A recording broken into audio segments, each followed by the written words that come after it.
देखो क्या भक्ति सूफी परंपराएं, भक्ति सूफी परंपराएं चैप्टर 6 है। और इसमें क्या पढ़ लिए थे? भक्ति के प्रकार पढ़ चुके थे। आज यहाँ से स्टार्ट करना है भक्ति आंदोलन का प्रसार, यानी भक्ति आंदोलन कैसे जो है प्रचलन में आया, प्रसारित हुआ, इसका प्रसार कैसे हुआ। तो ध्यान दो, भारत में धार्मिक इतिहास का आरंभ वैदिक परंपरा से हो चुका था, यानी वैदिक काल में जो है भक्ति परंपरा की शुरुआत हो चुकी थी। भक्ति काल में जो है भक्ति शुरू हो गया था। अच्छा बताओ, वैदिक काल कब से कब तक था? तो वैदिक काल ये जो है 1500 ईसा पूर्व से 600 ईसा पूर्व तक था। कब से कब तक? 1500 ईसा पूर्व से 600 ईसा पूर्व तक ये था वैदिक काल। क्या था? वैदिक काल था। अब ध्यान दो, कहता है कि उत्तर वैदिक काल में जब कर्म कांडों की जटिलता एवं बहुलता से जनता त्रस्त हो गया, यानी परेशान हो गया, मतलब इतना जो है जटिलता आ गई किसमें?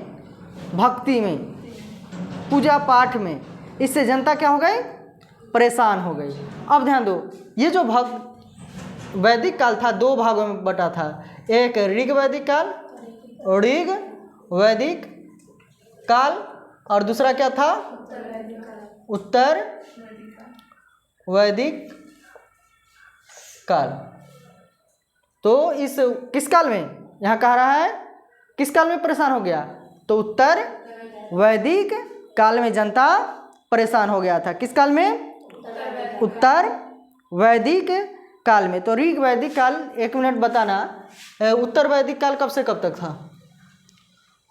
ऋग वैदिक काल, उत्तर वैदिक काल और ऋग वैदिक काल। ये जैसे देखो, वैदिक काल कब से कब तक? 1500 से 600 ईसा पूर्व। तो ऋग वैदिक काल कब से कब तक था? तो ऋग वैदिक काल था 1500 से 1000 ईसा पूर्व।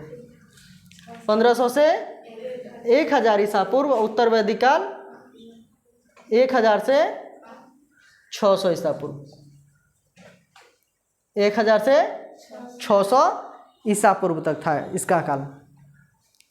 अब इसमें उत्तर वैदिक काल में जब कर्मकांड, पूजा पाठ की जटिलता आ गई, तब जो है जनता क्या हो गई? परेशान।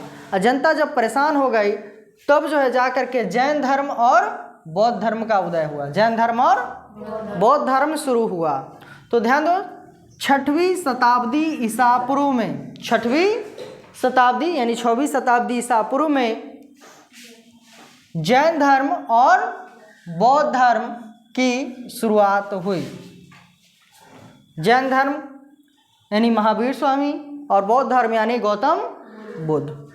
ये जो है जैन धर्म और बौद्ध धर्म की शुरुआत हुई। इन दोनों धर्मों ने जाति पाति को नहीं माना, जाति पाति को नहीं माना, ऊंच नीच इसको भी नहीं माना, भेदभाव, इसमें कोई भेदभाव नहीं था। ये जो कह रहा है कि इन दोनों धर्मों ने जाति पाति, ऊंच नीच, भेदभाव से अपने को दूर रखकर आम जनता को आकर्षित किया। मतलब इसमें कोई भेदभाव नहीं था, इसमें कोई भी जाति धर्म ऊंच नीच लोग जो है इस धर्म को अपना सकता था। अब अपना सकता था, उसके बाद जो है इसमें भी बुराई आ गए। ध्यान दो, शैव और वैष्णव धर्म का उदय ये कैसे हुआ? तो ध्यान दो, ये जैन धर्म और बौद्ध धर्म। जब बौद्ध धर्म में वज्रयान शाखा, बौद्ध धर्म में वज्रयान शाखा के उदय से, जब बौद्ध धर्म में वज्रयान शाखा बना, इसके उदय से इन धर्मों में भी कुछ तंत्र मंत्र एवं अन्य बुराइयां पनपी। किस धर्म में? बौद्ध धर्म में। किस धर्म में? बौद्ध धर्म में। किस शाखा के आने के बाद बुराइयों का फैलाव हुआ? तो वज्रयान शाखा। किस शाखा? वज्रयान शाखा के आने से इस धर्म में तंत्र मंत्र और कुछ बुराइयां आ गई। इन परिस्थितियों का लाभ उठाकर दक्षिण भारत में, कहाँ? दक्षिण भारत में शैव एवं वैष्णव धर्म का उदय हुआ। किस धर्म का? शैव धर्म का और वैष्णव धर्म का उदय होता है। किसके कारण? तो बौद्ध धर्म में बुराई आने के कारण ये जो है शैव और वैष्णव धर्म का उदय होता है।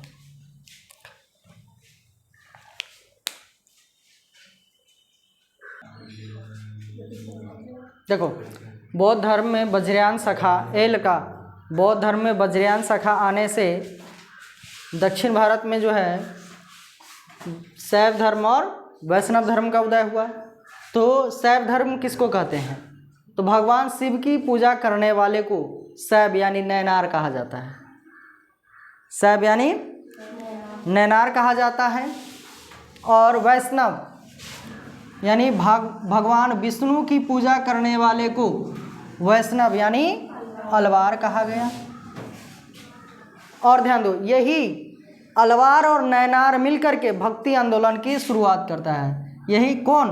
अलवार और नैनार यानी शैव धर्म और वैष्णव धर्म के उपासक जो थे, ये दोनों मिलकर के क्या करते हैं? भक्ति आंदोलन की शुरुआत करते हैं। तो ध्यान दो, 6ठी शताब्दी में भक्ति आंदोलन की शुरुआत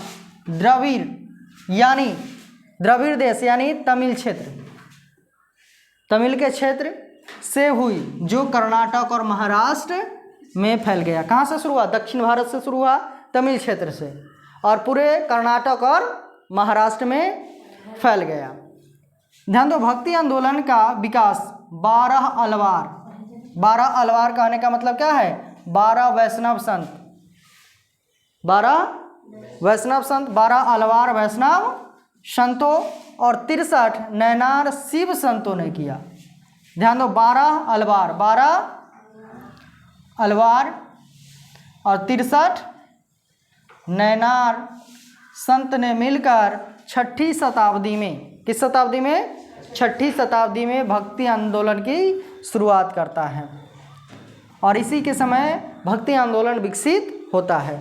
भक्ति आंदोलन के प्राचीनतम प्रचार दक्षिण भारत के प्रसिद्ध वैष्णव आचार्य रामानुज थे। यानी दक्षिण भारत में सबसे ज़्यादा प्रसार किए भक्ति आंदोलन का, तो वो थे कौन? रामानुज। कौन थे? रामानुज, जिन्होंने सगुण ईश्वर की उपासना पर बल दिया। सगुण यानी, शगुन कहने का मतलब क्या है? मूर्ति पूजा पर जोर दिया। किसने? रामानुज ने। किसने? रामानुज ने ये जो है मूर्ति पूजा पर बल दिया। और सबसे ज़्यादा दक्षिण भारत में इन्होंने भक्ति आंदोलन का प्रचार किया। और दक्षिण भारत से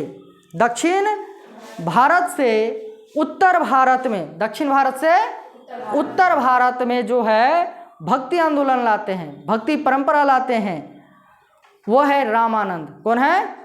रामानंद। तो नेक्स्ट क्लास में जो है रामानंद यानी हम कहाँ से पढ़ेंगे? भक्ति आंदोलन जो है दक्षिण से उत्तर भारत में कैसे आया, रामानंद लाए, फिर गुरु और शिष्य में मतभेद हुआ, इसके बारे में पढ़ेंगे।